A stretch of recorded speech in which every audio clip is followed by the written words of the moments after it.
Meus amados irmãos, eu vos saúdo a todos com a paz do Senhor. Seja bem-vindo ao nosso canal Eudson Oliveira, onde estaremos ministrando mais uma videoaula do nosso Aprendendo com a lição da EBD. Sejam bem-vindos a todos. Desde já estamos gratos a Deus por esta rica oportunidade e grato a Deus também por nossos inscritos, a vocês, amigos, irmãos, colegas e também outros distantes que têm apoiado esse nosso projeto e têm nos ajudado, têm nos abençoado. E a única coisa que eu posso pedir é que Deus recompense a cada um de vocês. A semana passada tivemos 69 inscritos e hoje estamos com 74 inscritos. Ganhamos aí cerca de 4 inscritos em nosso canal. 5 pessoas inscritas em nosso canal. E desde já continue, vamos chegar a 100 ou mais de 100 daqui para o final do ano. Esse é o meu intuito, esse é o meu desejo neste ano. E para isto eu conto com vocês. Vocês é que estão fazendo esse projeto prosperar e ir mais à frente. Então, curta, comente, compartilhe e se inscrevam. Então, para se inscrever, para curtir, para comentar, para compartilhar, vocês não vão pagar nada. É tudo graça, é tudo gratuito. Apenas vocês vão estar abençoando o nosso irmão Eudson. Amém? Então, meus amados irmãos, gostaria de mandar a paz do Senhor aos nossos novos inscritos e os que eu pude encontrar e alguns que já são inscritos. É o nosso irmão José de Márcia, né? Nosso irmão José, acabei de ganhar uma coletânea de livros aqui da CPB, alguns livros muito bons, o que a gente vai dar uma estudada e avaliada. Também a nosso irmão Heriberto Cavalcante, a paz do Senhor, nosso irmão Heriberto Cavalcante, se inscreveu em nosso canal. E também a nossa irmã Edivânia, ali de Lagoa do Carro. A irmã Edivânia é teóloga também e está inscrita aí no nosso canal e eu não sabia. Essa semana ela nos comunicou e farei menção aqui da nossa irmã Edivânia. Amém? Então, a paz do Senhor também, a classe Atalaia, nosso professor irmão Edson e a todos os professores ali da Escola Bíblica Dominical em Santo Antônio 1, nossos dirigentes, nosso presbítero, e a todos aqueles que cooperam na obra e na casa do Senhor, na Escola Bíblica Dominical. A nossa lição, ao qual estaremos a estudar, meus amados irmãos, é a edição especial, lição esta que foi ministrada no ano de 1993, 27 anos, e damos encerramento, né, desse trimestre, dessa lição que teve como tema os princípios divinos em tempos de crise, a reconstrução de Jerusalém e o avivamento espiritual como exemplo para os nossos dias. E a lição de número 13 é justamente isso. Lição 13, 27 de setembro de 2020, a vigilância conserva pura a igreja. E confesso aos amados que fiquei surpreso com esta lição, o conteúdo muito bom, realmente, excelente, porém eu vou deixar aqui a minha crítica devido à lição, até a lição passada de número 12, trabalhamos praticamente 2 livros, o de Esdras e de Neemias, o contexto histórico ali do povo na Babilônia e depois pós-Babilônia, pós-cativeiro, né? Povo cativeiro e pós-cativeiro. E então, de forma brusca, de forma assim, o comentador ele entra na lição 13 falando sobre a vigilância conserva pura a igreja. Então, ele não fez nenhuma ligação, nenhum ponto. E sem contar que toda a lição tem a leitura bíblica em classe, porém a lição realmente falará lá da vigilância, que é sobre as 10 virgens, só estará abordando assim uma pincelada, né, no tópico 5. Então, a crítica seria essa, né, de forma bruscamente, de forma abrupta, ele coloca aí a lição de número 13, sem fazer nenhuma ponte, nenhuma ligação para as demais lições. Mas é uma lição, o tema é bom, porém o assunto dessa forma ficou um pouco, achei, na minha opinião, né, que poderia ser melhor, amém? Mas vamos lá, vamos lá.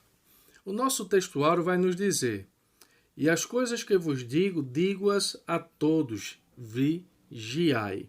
Então, esse é o nosso textuário, Jesus ensinando e dando esta palavra ao povo. A verdade prática vai nos dizer: através da vigilância, a igreja se manterá pura e não se afastará do modelo traçado por Cristo, rejeitando assim as inovações e o mundanismo dos nossos dias.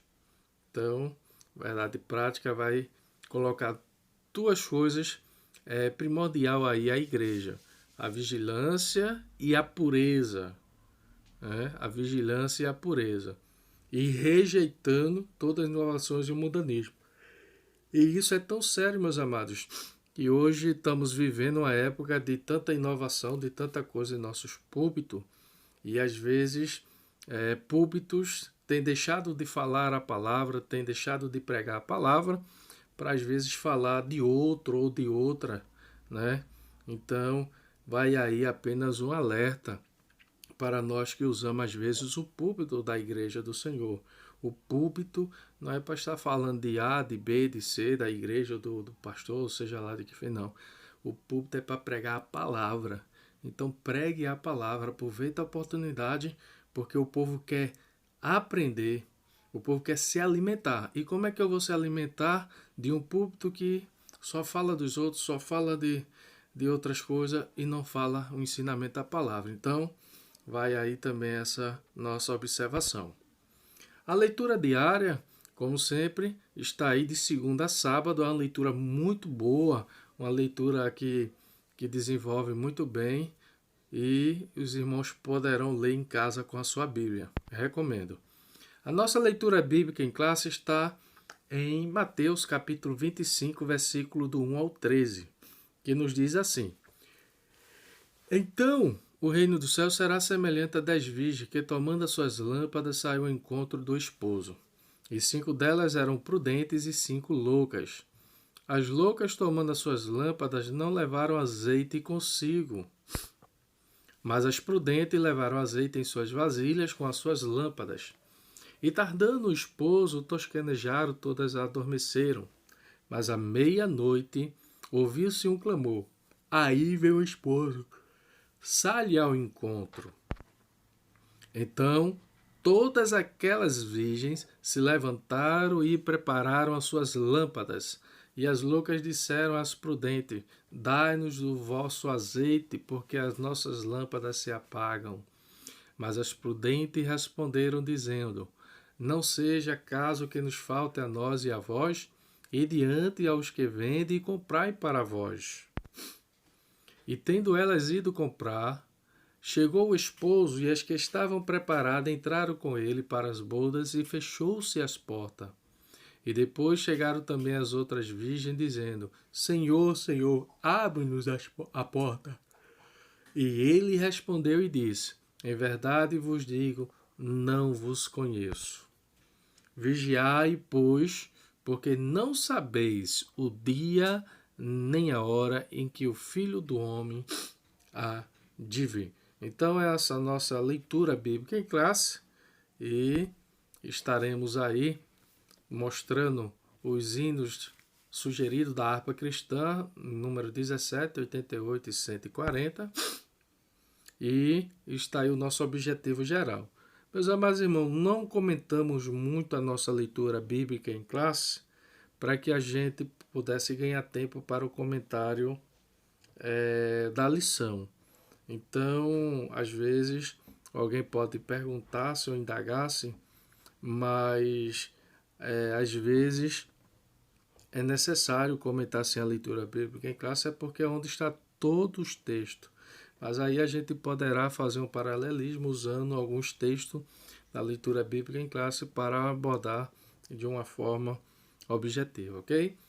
O objetivo da lição geral é sinalizar a necessidade de o aluno cultivar uma vida de oração e de vigilância. E eu confesso que não somente ao aluno, mas também serve aí para todos nós como um aviso, como uma observação, não somente ao aluno, mas também a nós que estamos aí como igreja do Senhor Jesus. O objetivo específico são eles: apontar o sentido da expressão à meia-noite, revelar que a meia-noite é o início de um novo dia, expor que a meia-noite é a hora das trevas. Isso é meio complexo, né? Mas vamos lá. Destacar que a meia-noite marca a vinda do noivo e ressaltar o clamor da meia-noite como um brado de alerta. Então, está aí a retrospectiva das nossas lições. E teremos aí a primeira lição, a lição Daniel ora por um despertamento. Aprendemos que a oração em busca de um despertamento é levantada sempre por uma ação ou atitude humana que reconhece as suas fraquezas, necessidades e pecados. E este homem foi Daniel. Segundo o dicionário Ross, 2001, página 1010, o termo despertamento significa ato ou efeito de despertar, fortalecimento comunitário da fé, sair do estado do sono, de dormência, acordar, sair da condição de inércia. Então, isto é o que o nosso dicionário Ross ele diz. E ele diz, readquirir força, sair do estado de inatividade, de prostração e passar a ter vigor, abandonar a indiferença e o retorno à consciência. Sendo assim, o despertamento gera em nós consciência e ação de mudança ou mudanças. Então, isso é uma síntese de cada lição que estaremos fazendo aqui e por essa razão nós não iremos comentar muita coisa da nossa lição atual, do encerramento, para podermos ganhar o tempo também para a síntese de cada lição que aprendemos. A segunda lição foi o despertamento espiritual, um milagre. Aprendemos que, a princípio, o verdadeiro despertamento provém de Deus em cumprimento de sua vontade e de sua palavra, gerando assim no indivíduo o desejo, a vontade, a busca de algo melhor, gerando mudança de comportamento, pensar, estado ou condição. Terceira lição foi: o despertamento renova o altar. O altar, símbolo de relacionamento ativo ou inativo.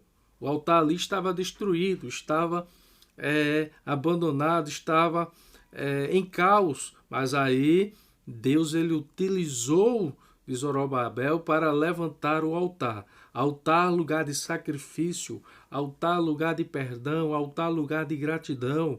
Altar, lugar de comunhão. Altar, lugar de acesso a Deus. Altar, lugar de se aproximar de Deus. E aprendemos com esta lição que Cristo é o nosso altar. A lição de número 4 nos diz: a construção do templo enfrentou oposição. Então aprendemos que todos nós que estamos envolvidos na obra e no corpo de Cristo enfrentaremos oposições, lutas e tribulações. Mas devemos ter fé, foco e perseverança para continuarmos no desempenho e realização da nossa chamada, da nossa vocação e do nosso exercício.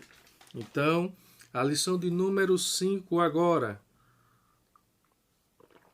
Zorobabel recomeça a construção do templo.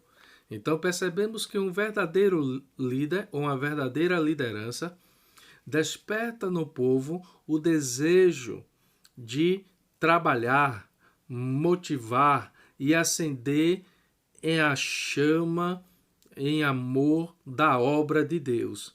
Que Deus ainda levante homens como Ageu e Zacarias para confrontar o povo e seus pecados, gerando ânimo, força e coragem por meio do Espírito Santo de Deus. Essa lição foi tremenda realmente. Neemias, lição de número 6. Neemias reconstrói, é uma síntese de todas as lições, amados. Neemias reconstrói os muros de Jerusalém. Aprendemos com Neemias, um homem de caráter bom, de compaixão, de amor, de percepção, de boas vontades, de iniciativa e etc. Sempre será ouvido por Deus e Deus agirá em seu benefício ou intento, em favor do bem comum de todos e não de seu próprio.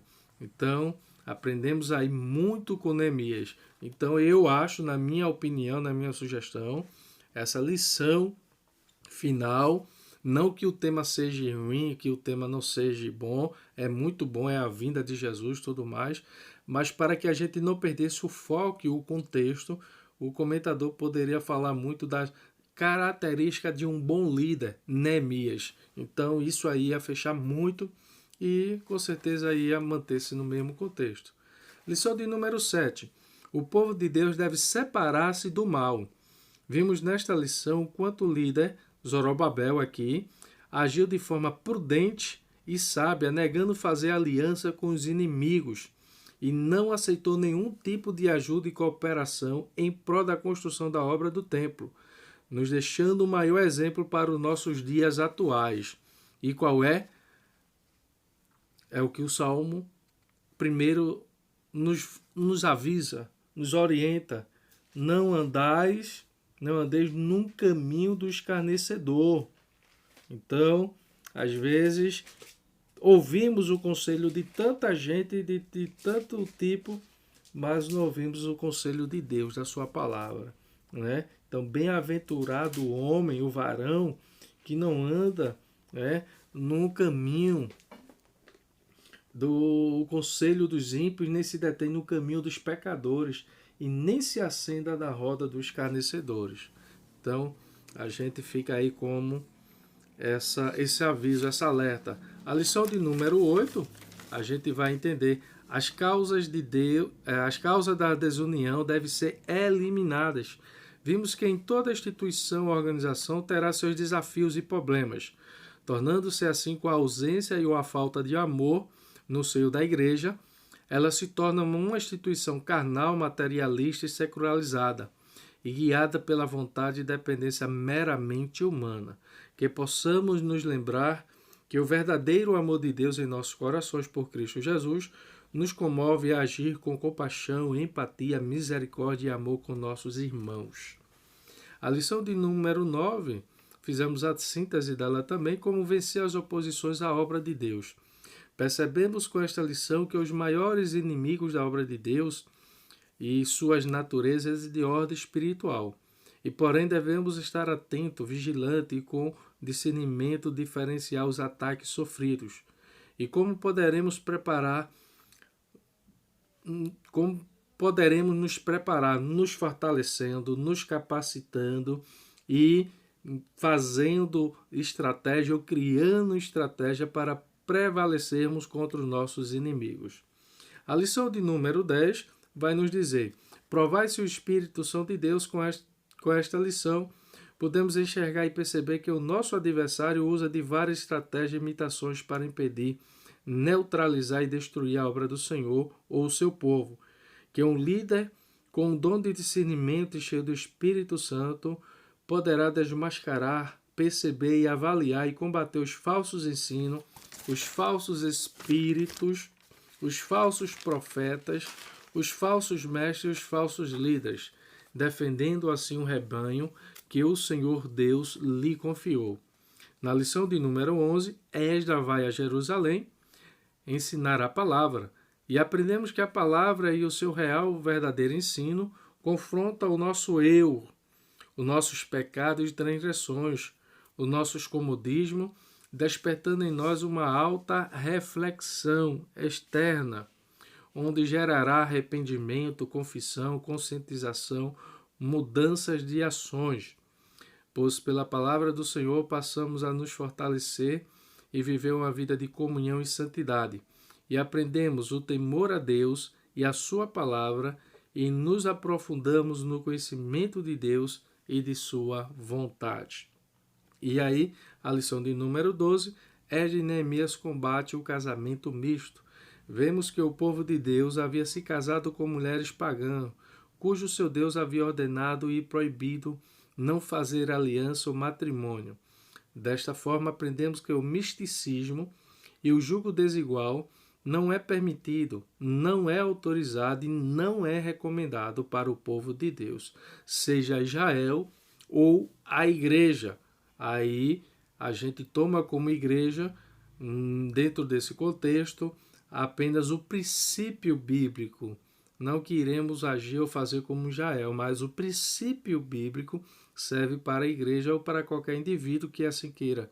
Fazer aliança e relacionamento com incrédulos ímpios é degradante, porém, que possamos confiar em Deus e esperar em Deus e cumprir a sua vontade.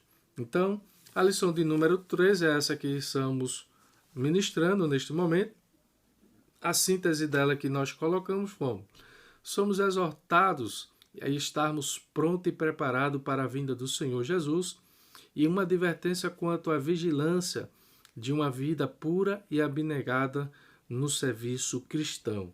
Então, aí é a nossa retrospectiva das lições. Espero que os irmãos tenham gostado. Refletindo o tema da lição, vai nos dizer: o significado de vigilância é um substantivo feminino. Aí a gente tem a palavra diligência, interesse ou cuidado que se utiliza na realização de alguma coisa. Prudência, a ação de quem age com cautela e prudência. E o cuidado. E desse cuidado, a condição da pessoa que está sempre alerta, evitando o risco. E aí o sinônimo de vigilância é prudência, cuidado, zelo e diligência.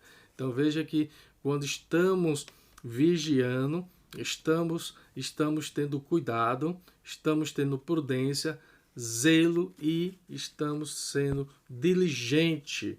E aí, apenas para voltar, vigiar, a expressão vigiar é um verbo intransitivo de velar, estar atento, estar de sentinela.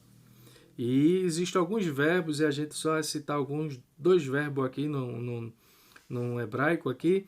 É o verbo natsar, no hebraico antigo e moderno, significa vigiar, significa guardar e manter. Ele aparece 60 vezes no Antigo Testamento. Ou o verbo também chamar, que significa guardar, atender, ou sitiar, ou tomar conta, cuidar ou zelar. Então entendemos e aprendemos aí que justamente a vigilância ela nos dá esse entendimento. Os tópicos a ser abordados: meia-noite, o dia que já passou. Segundo, meia-noite, o início de um novo dia. Meia-noite, a hora de trevas. Meia-noite, a vinda do noivo. E o clamor da meia-noite, um brado de alerta. Então, isso aí é o que o nosso comentador ele vai nos colocar. Esse comentário não é o da lição, esse é o comentário que nós preferimos colocar.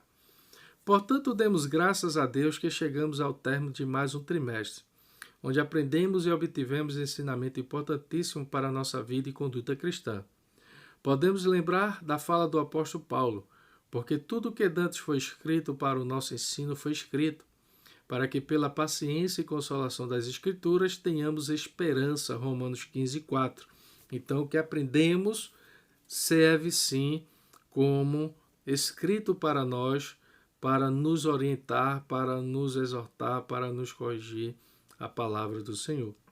E tudo com um propósito. Veja que isso não é simplesmente um relato, uma história, mas tem um propósito, uma finalidade. E aí Paulo vai dizer: ora, tudo isso lhe sobreveio como figuras, e estão escritas para aviso nosso, para que já são chegados os fins dos séculos.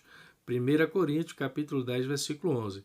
Neste momento iremos relembrar que estamos no instante finais, e que a vigilância é a primordial para nós permanecermos de pé até o Senhor Jesus vir nos buscar. Assim, aquele que julga estar firme, cuide-se para que não caia. 1 Coríntios, capítulo 10, versículo 12, segunda a Bíblia King James, na versão atualizada. Perdão aí pela letra, pois houve alguma falha aí, eu só percebi agora. Meus amados irmãos, essa é uma lição muito importante, esse tema, esse comentário, e eu gostaria apenas de trazer aí essa expressão da nossa introdução.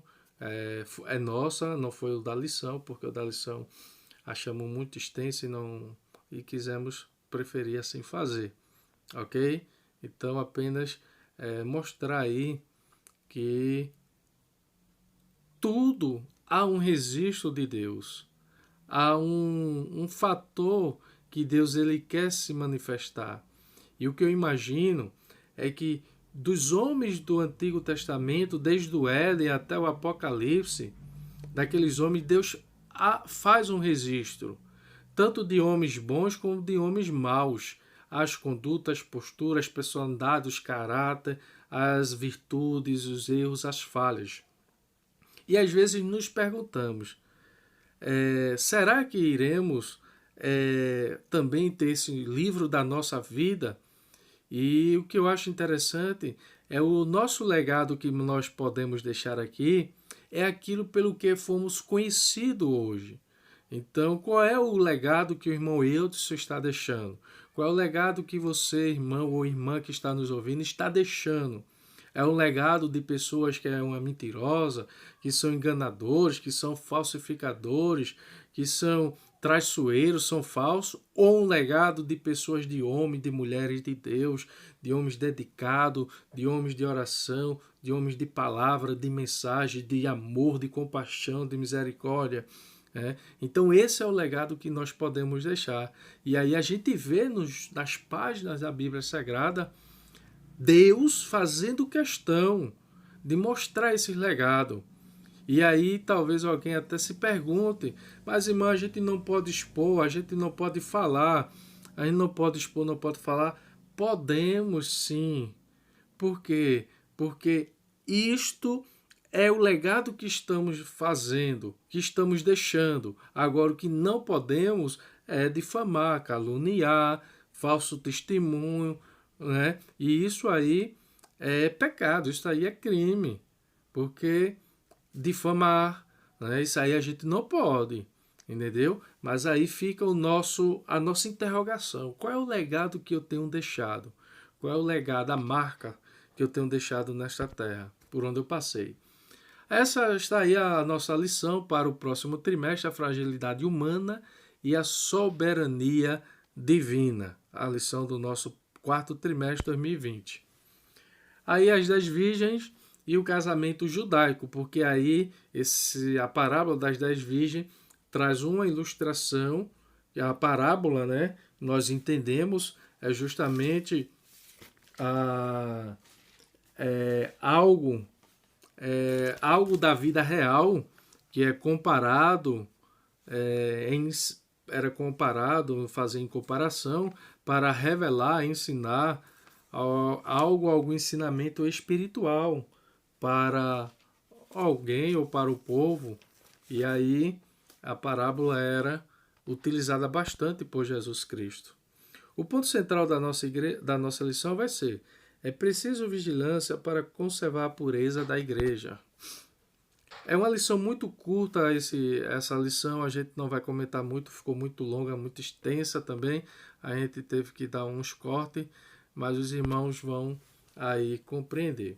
A meia-noite e o dia que já passou. E aí o comentador vai dizer, à meia-noite, exatamente às 24 horas, o dia terminou definitivamente. E quando falamos, meus amados, de meia-noite, e o comentador, eu vou deixar mais para frente, ok? Vamos lá. Este é o sentido da expressão à meia-noite. Ela nos fala de um dia, de um período de tempo que terminou. Do ponto de vista bíblico, o período de tempo, o dia que está para terminar, é a dispensação da igreja. Aí, Romanos 11, 25 vai dizer, né? Porque não quero, irmãos, que ignoreis este segredo, este mistério, que não presumais de vós mesmo, que o endurecimento vem em parte sobre Israel, até que a plenitude dos gentios haja entrado ou encerrado, né? Então aí a gente vai ver Lucas 1:24, cairão o fio da espada, todas as nações serão levadas cativas, e Jerusalém será pisada pelos gentios, até que os tempos dos gentios se completem. Então vemos que o comentador ele frisa aí a questão da vinda de Jesus, que se dará realmente com o final da dispensação da igreja, né? O final da dispensação da graça. E aí é bom, meus amados, a gente não vai adentrar porque essa lição dava para trazer dois assuntos, duas lições paralelas.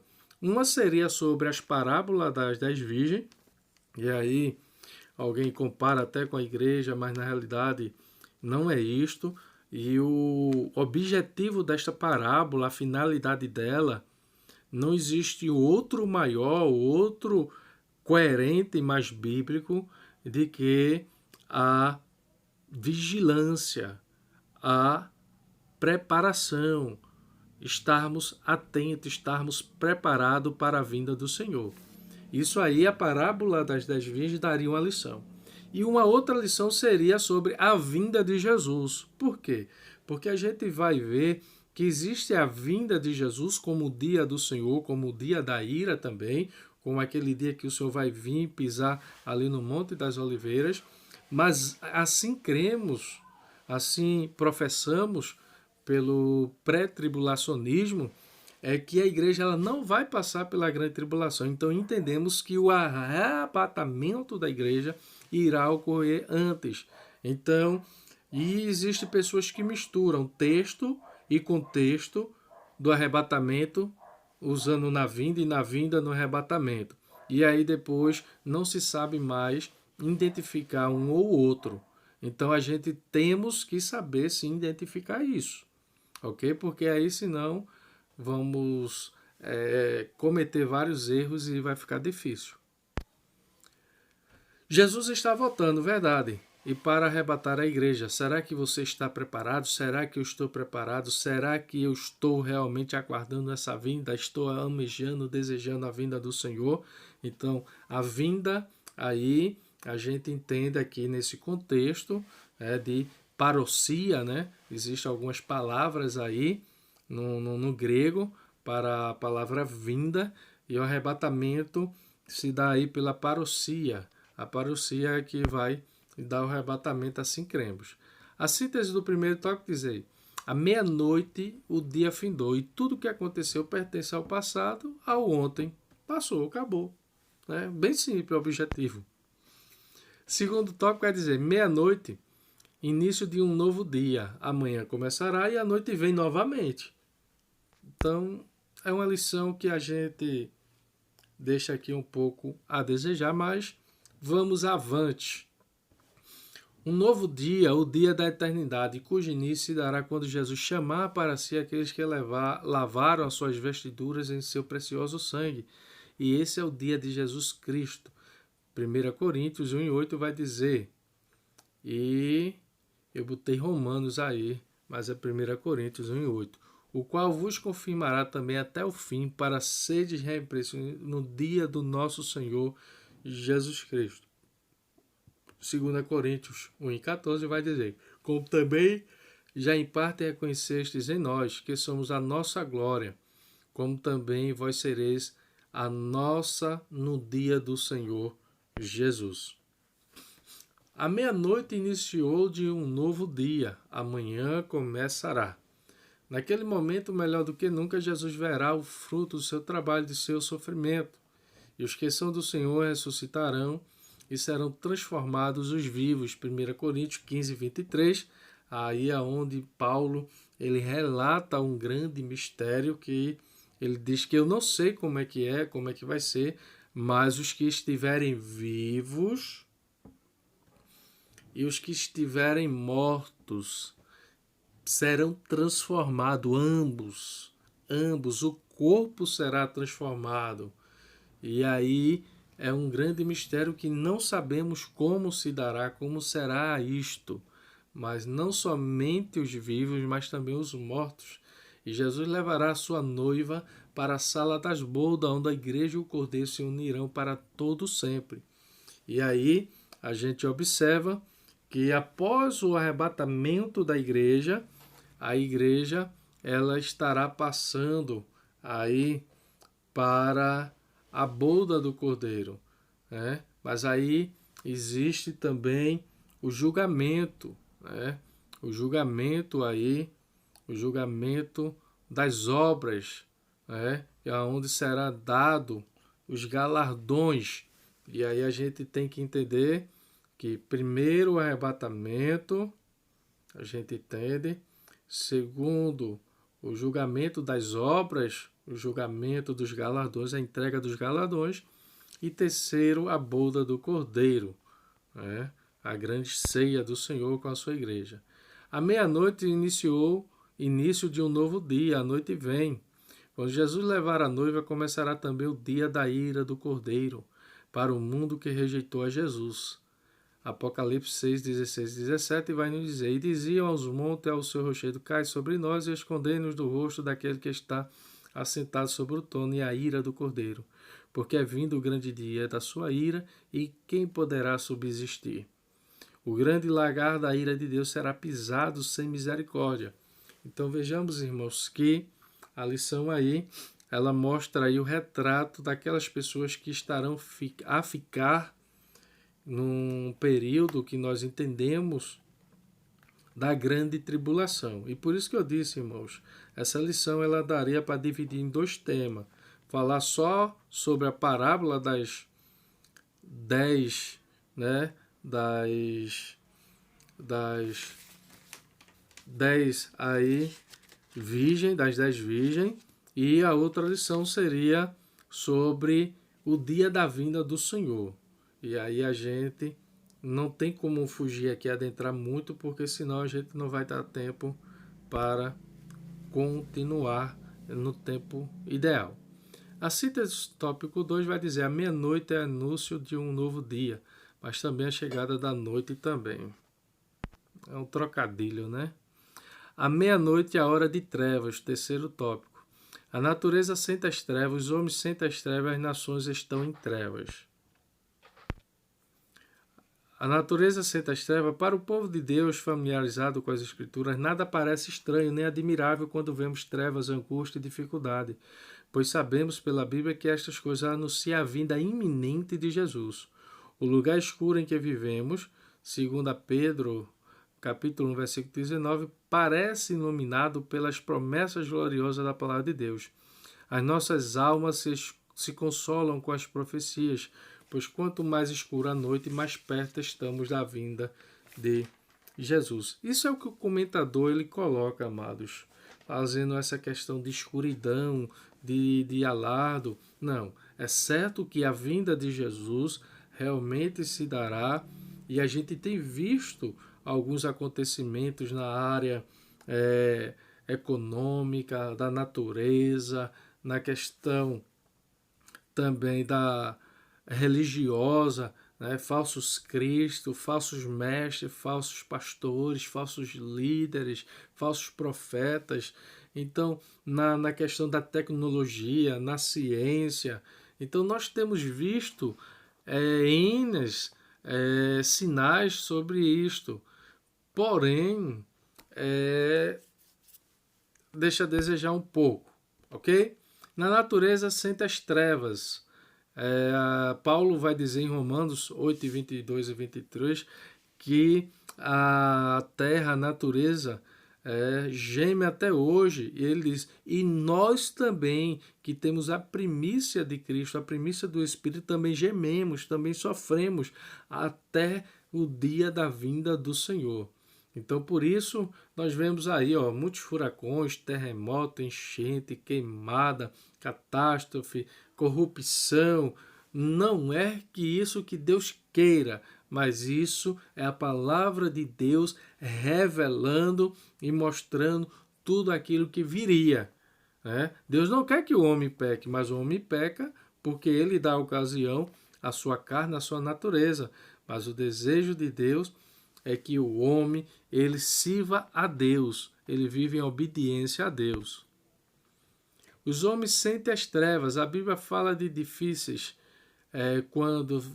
tempos, quando o homem em particular será atormentado por tentações de toda espécie.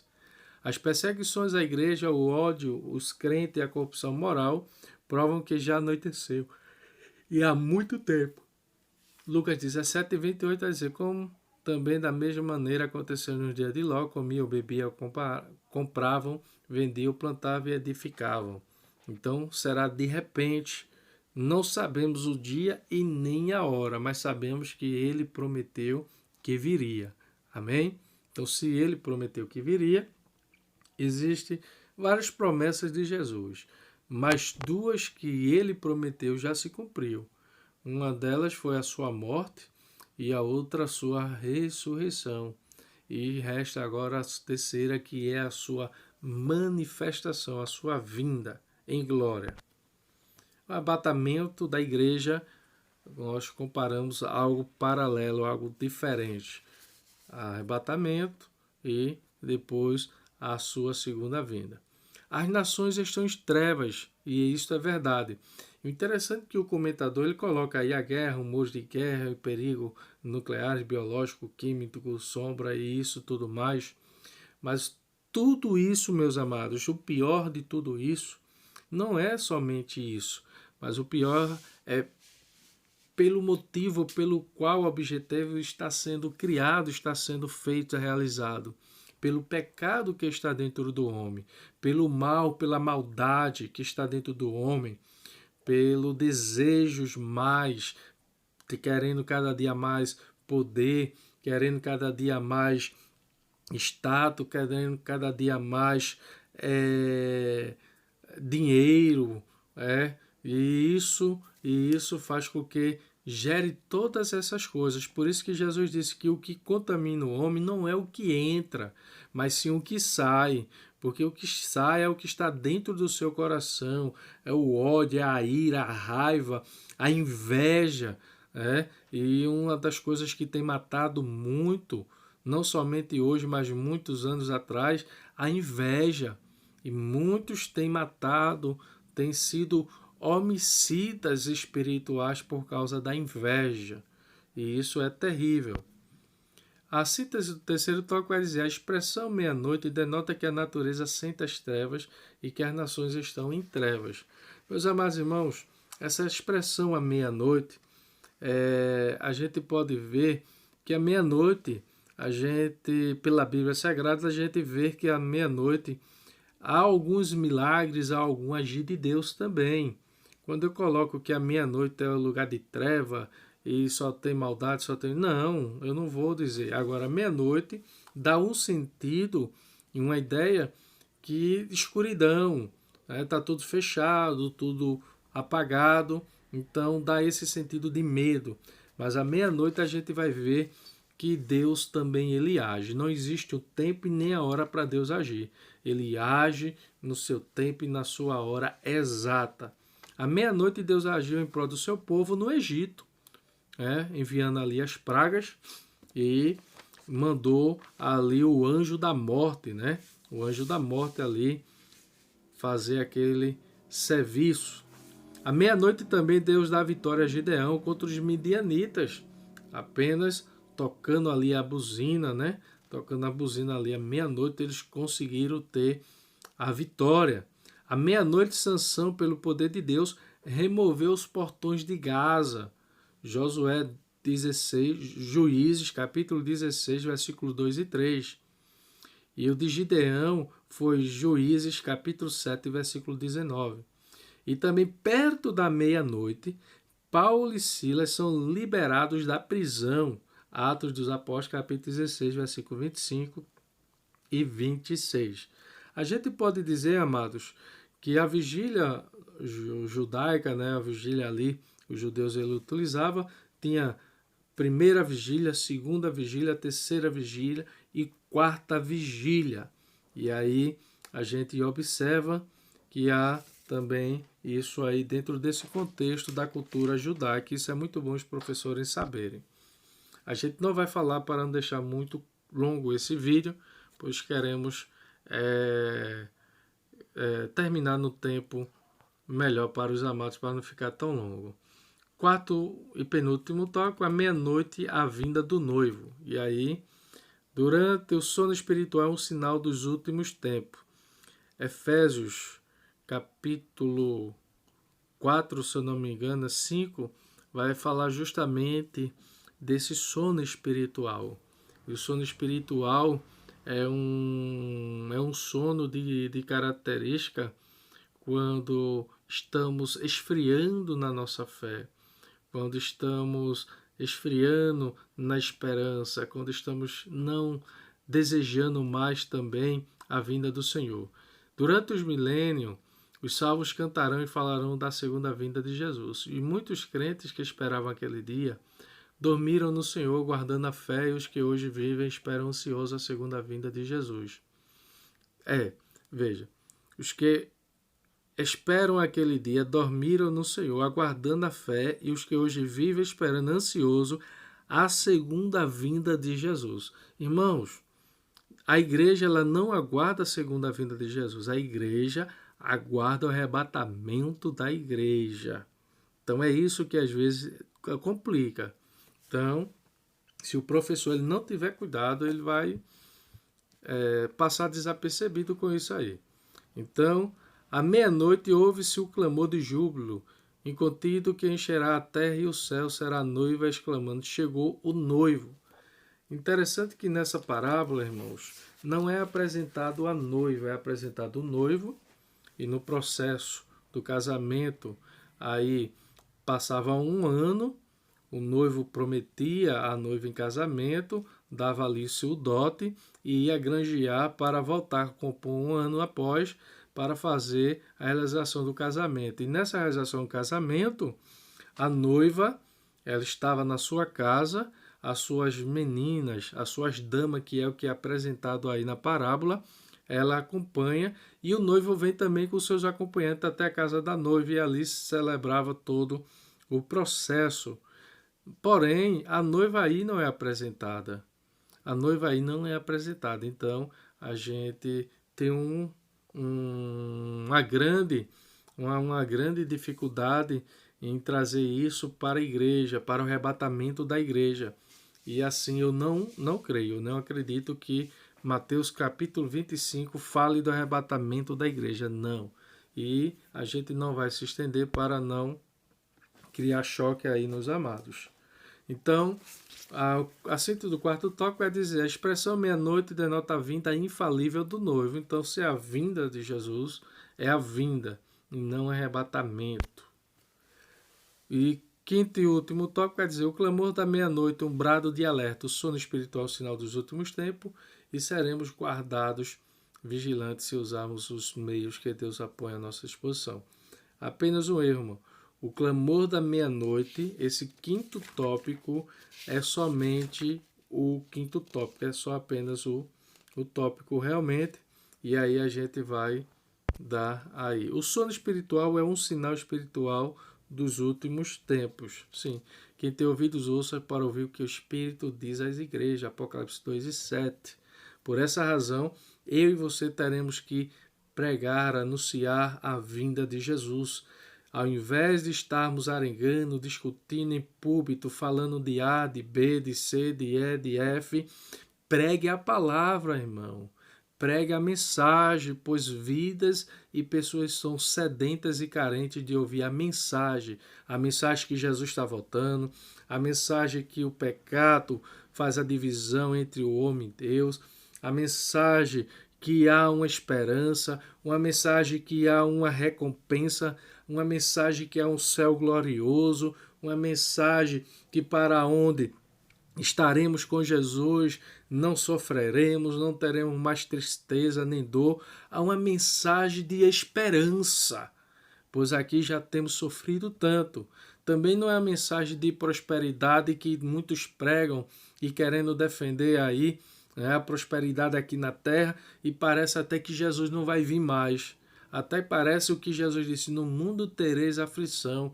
Tantos os crentes morreram aí em arena, outros cerrados no meio, outros em fogueiras. Os livros dos mártires vai mostrar aí tantos que morreram e agora a gente não pode morrer porque nós somos prósperos. Não, irmãos. Jesus disse, olha, vós sereis odiados por causa do meu nome.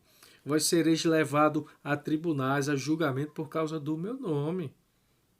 Essa teologia da prosperidade tem desvirtuado o povo de Cristo para deixar o céu, algo eterno, a eternidade eterna com Deus, para viver uma eternidade aqui materialista e infernal e capitalista. O sono espiritual é o sinal dos últimos tempos, aí Efésios 5,14. Desperta tu que dorme, levanta-se dentre os mortos e Cristo te esclarecerá. O sono pode ser causado primeiramente pela desobediência, como aconteceu com Jonas. Quando obedecemos a Deus, somos revestidos do poder do Espírito Santo.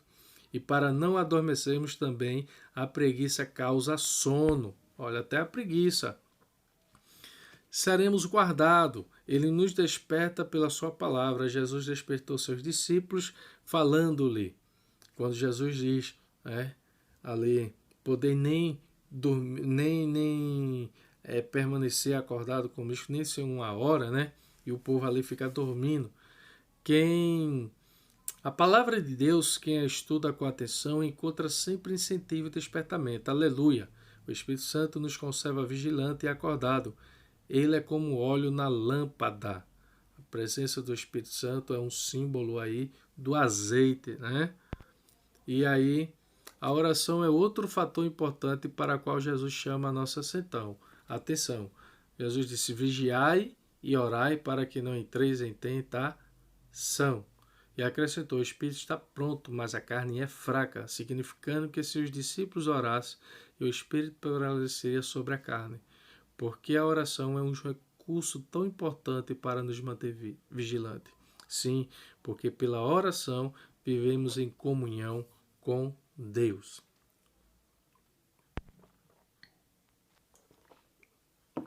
Então, a síntese do 5º tópico e o término da nossa lição vai dizer: se estivermos vigilantes, seremos guardados do sono espiritual e discerniremos os dias maus, dias terríveis.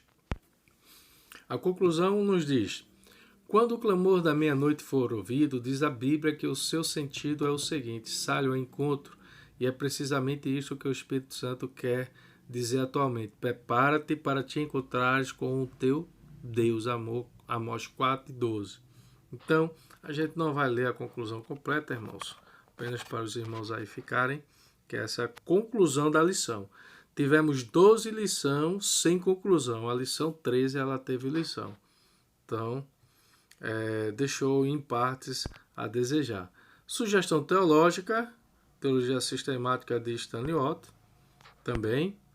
E aí, a reflexão do término aqui da nossa lição é: desejemos a vinda do Senhor e estejamos prontos para o glorioso encontro com o Senhor. Assim, desde já, pedimos a todos que Deus vos abençoe e recompense, não se esquecendo de curtir o nosso canal, comentar, compartilhar e também se inscrevam. Queremos juntamente, eu e você aí, ore por nós, nos ajude para que daqui final do ano chegamos ao número 100 ou mais. Amém? Então, que Deus abençoe a todos, tenham um bom final de semana e a todos os professores uma boa aula no domingo, se assim Deus permitir. Aqueles que têm a escola no sábado, também uma boa aula sabática. Amém? Deus abençoe e até a próxima lição, a nosso próximo trimestre, que será baseado no livro de Jó, a fragilidade humana e a soberania divina, o sofrimento e a restauração de Jó. Amém. Que Deus abençoe a todos em nome de Jesus.